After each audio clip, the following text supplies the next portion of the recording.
현금 살포 250조, 210조, 250조 이러다 한국 망한다. 이 말이 여러분 무슨 말일까요? 대통령 후보들의 공약을 보면 그 공약을 추진하려고 했을 때 들어가는 비용입니다. 당장 더불어민주당 이재명 대선 후보의 공약 모두 247개거든요. 이것을 수행하려고 하면 적어도 210조 원이 들어간다는 뜻이에요. 기본적으로 여러분도 알고 있는 AI와 관련된 예산은 벌써 100조 공약을 했습니다. 100조. 여기에 농어촌 기본소득 87조, 아동수당 18세로 확대 36조, 기초연금 부부 감액 완화 15조. 장난 아니죠? 그냥 퍼준다에 그냥 퍼준다. 생산성 있는 것이 아니라 표 달라고 퍼준다는 것밖에 없어요. 표 달라고 퍼준다는 것밖에. 참 심각하죠. 현금 살포는 장난 아닙니다. 마찬가지로 김문수 국민의힘 대선 후보도 공약이 302개입니다. 이거를 추진하기 위해서는 150조가 들어갑니다. 기본적으로는 0세에서 17세까지 우리 아이 첫걸음 계좌 개설에 30조, 소상공인 비용 부담 완화 바우처에 8조 5천억 원, 그리고 수도권 광역 급행철도 DEF 착공 조기 시작 30조. 장난 아니죠. 그런데 여러분들이 보시는 것처럼 이재명 더불어민주당 후보와 김문수 국민의힘 후보의 공약에 대한 소요 예산은 분명히 다릅니다. 김문수 국민의힘 대선 후보의 공약에도 AI와 관련돼서는 100조를 쏟아붓겠다 하는 건 똑같고요. 포퓰리즘이라고 이야기할 수 있는 어떤 상황도 저는 그렇게 많이 다르다고 생각은 안 합니다. 그러나 중요한 것은요, 생산성에 집중하고 있는 사람이 그래도 김문수 후보라는 거예요. 여러분, 박정희 대통령이 일본으로부터 5억 8천만 달러를 독립 축하금으로 받은 적이 있어요. 1965년인가요? 그 당시에 박정희 대통령은요, 일본에다가 무진장 로비를 했어요. 이거 농수로 농지개혁하고 댐 건설하는 데 써라, 이렇게 꼬리표를 달아갖고 왔던 그 돈을 말입니다.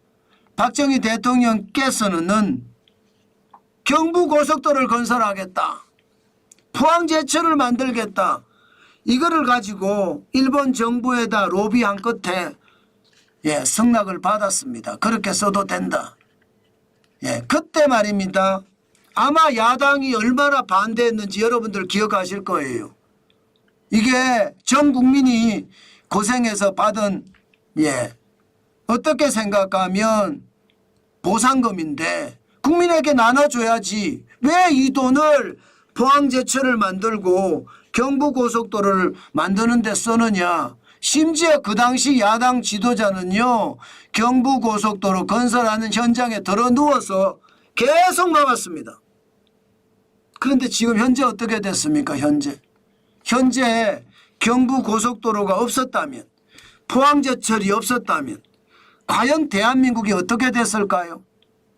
저는 그 생각을 하면 박정희 대통령은 어마어마한 지도자였습니다. 독재는 했죠. 잘못됐죠.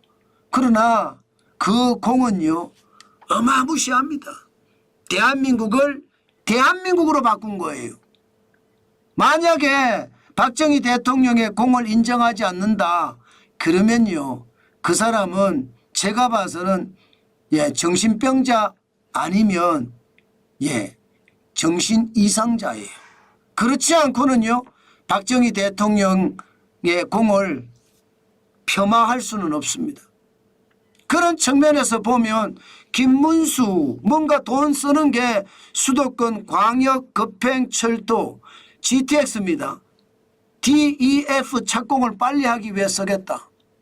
이런 게 바로 생산성 있는 돈 쓰는 거예요.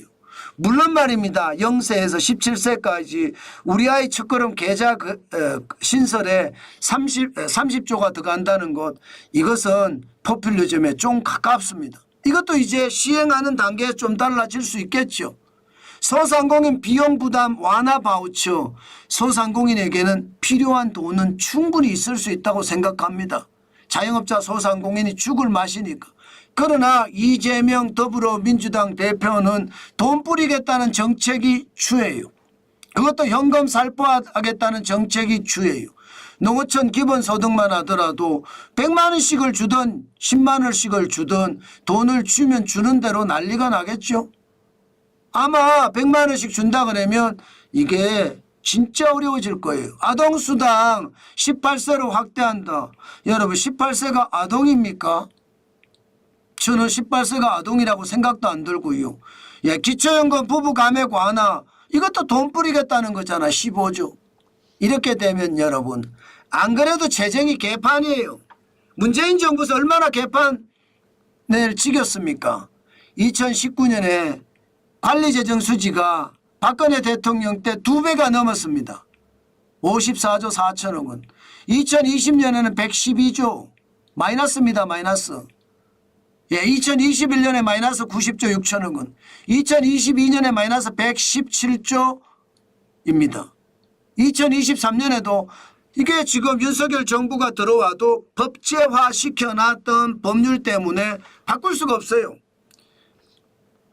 저는 TV토론을 보면서 더불어민주당 이재명 대표 대선 후보가 우리가 언제 방해했나 이 말을 할 때, 우리가 언제 반대했나 이 말을 할 때 진짜 거짓말도 풍년이다 그런 생각이 들더라고요. 여러분, 국민을 향해서 거짓말하고 있잖아요. 예, 윤석열 정부에서 암만 내면 다 퇴짜잖아. 암만 내면. 무조건 말입니다. 더불어민주당에서 안을 만들어서 따를래 안 따를래? 따라 하면서 계속 단독으로 법안만 통과시켰잖아요. 그런 더불어민주당이 무슨 정부 정책에 협조했다고 이야기하나요? 저는 그 말 자체가 진짜 웃긴다고 생각합니다. 자, 이렇게 되면 관리재정 수지가 계속 마이너스인 상태에서 돈을 썰어 붓겠다 이렇게 하면 어떻게 될까요? 결국은 빚내서 썰어 붓는다는 뜻이에요. 근데 빚이 적으냐? 2025년 현재 국고채 발행 잔액을 보면 1155조 5천억 원입니다. 엄청난 빚입니다. 장난 아닌 빚입니다. 그런데 여기에 만약에 210조를 뿌리겠다는 사람, 이런 사람들이 대통령이 되면 국고채 발행 또 하겠죠. 아마 내 돈, 여러분 돈 다 휴지 조각 될 겁니다. 휴지 조각 되는 거 봐야 될까요? 아마도 그렇게 될 거예요. 그러면 나라 부채는요 계속 늘어나겠죠. 2025년 지금 현재 연말 기준으로 산정을 해보면 1281조 2천억 원. 예, GDP 국내 총생산 대비해서 48.4%입니다. 그런데 여기에다가 100조, 200조, 300조 뿌리겠다는 사람이 들어와서 돈을 뿌리면 어떻게 될까요? 나라 망하는 거죠. 나라 망합니다. 저는 그렇게 봅니다. 그만큼 말입니다. 돈 뿌리겠다, 돈 뿌리겠다. 포퓰리즘 좋아하다가 결국 말입니다. 아메리칸 인디안처럼 예, 알코올 중독자가 되든 도박에 중독하는 도박 중독자가 되든 그것도 아니면 최악의 마약 중독자가 될 수도 있습니다. 돈 뿌리는 거 좋아하지 마세요. 포퓰리즘 단호히 배격해야 됩니다. 포퓰리즘 배격하지 못하면 대한민국은 진짜로 최악이 될 수 있다는 것 오늘 다시 한번 여러분께 말씀드립니다. 여러분, 공짜로 돈 주는 게 이게 말이 돼요? 그런데 공짜로 돈 주면 안 된다 이렇게 이야기하는 사람을 싸잡아서 희한한 사람이라고 더불어민주당 이재명 대선 후보는 이야기했습니다. 공짜로 돈 주는 게 그게 희한한 사람입니까? 공짜로 돈을 주자고 하는 사람이 희한한 사람이죠. 미친 사람이고. 저는 우리가 일반적인 상식에 의해서 생각을 해보자고요. 상식에서 벗어나는 사람을 대통령으로 뽑겠다? 저는 나라가 망해도 좋다. 저는 그런 사람이 그렇게 할 수 있을 것 같습니다. 우리처럼 일반적인 상식을 가지고 있는 사람은요. 절대로요. 희한한 소리, 무식한 소리 하는 사람 뽑아서는 안 됩니다. 만약에 여러분들이 뽑잖아요. 그러면 대한민국이 망하는데 여러분들도 일조한다 이렇게 생각하면 틀리지 않습니다.